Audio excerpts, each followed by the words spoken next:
Everything about Charlotte Briggs as an infant seemed normal. The pregnancy, her delivery, and even passing her newborn screening tests in both ears. And with no deafness in the family, it made what was to come even more shocking.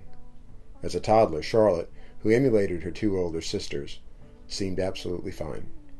Concern began, though, when Charlotte never progressed to words, only babbling sounds.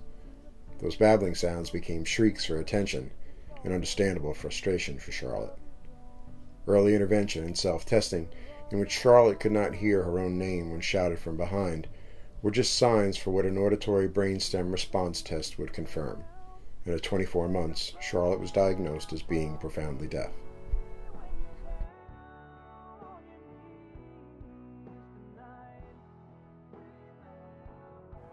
Well, it was hurtful, but at the same time, we started to learn more. Right away, we met Jamie, and she started to share with us that day the things that could take place and for her future. And just when you first hear someone's death, all you think of is signing and someone going through their entire life with a severe challenge.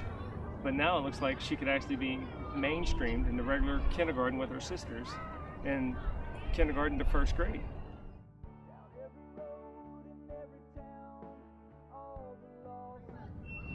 I'd like to tell parents, if they have a child they're concerned about their hearing, from everything I've learned, earlier is better. There's state programs that will come in and check your child's hearing, refer them to a hospital that can check their hearing, and then they have a time window when they're young to have a huge jump in their speech.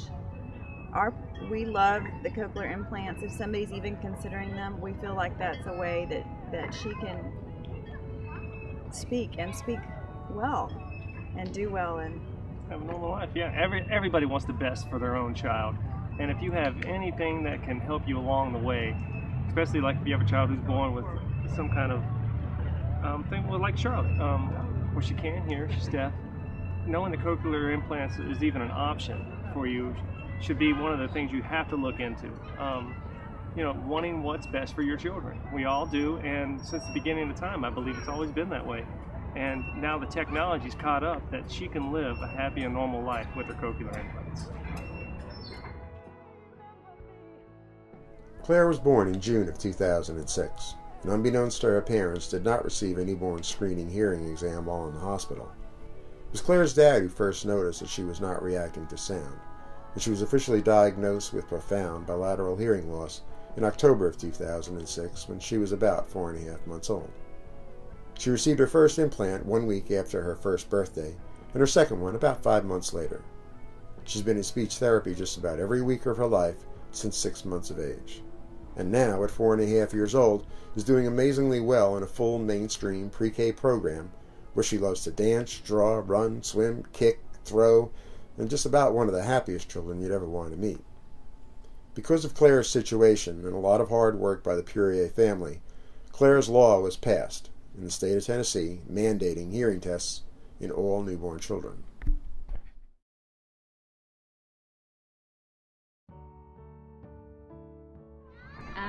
I remember sitting in the room at Vanderbilt having the testing done, and just kind of making eye contact with my husband back and forth. There were no words. It was very, very quiet, but just by looking at each other, we could kind of tell.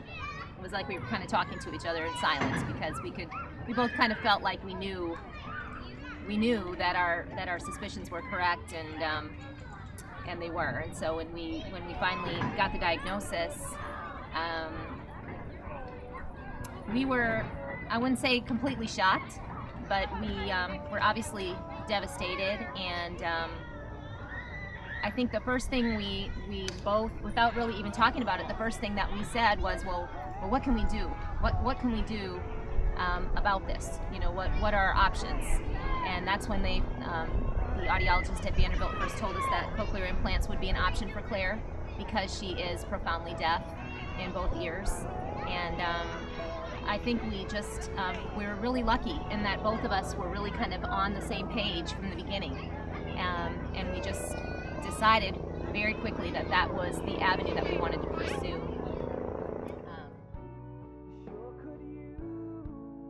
I mean, we just we felt it was so important for her to be able to hear as much as possible in a very hearing world where sound is such a big part of life.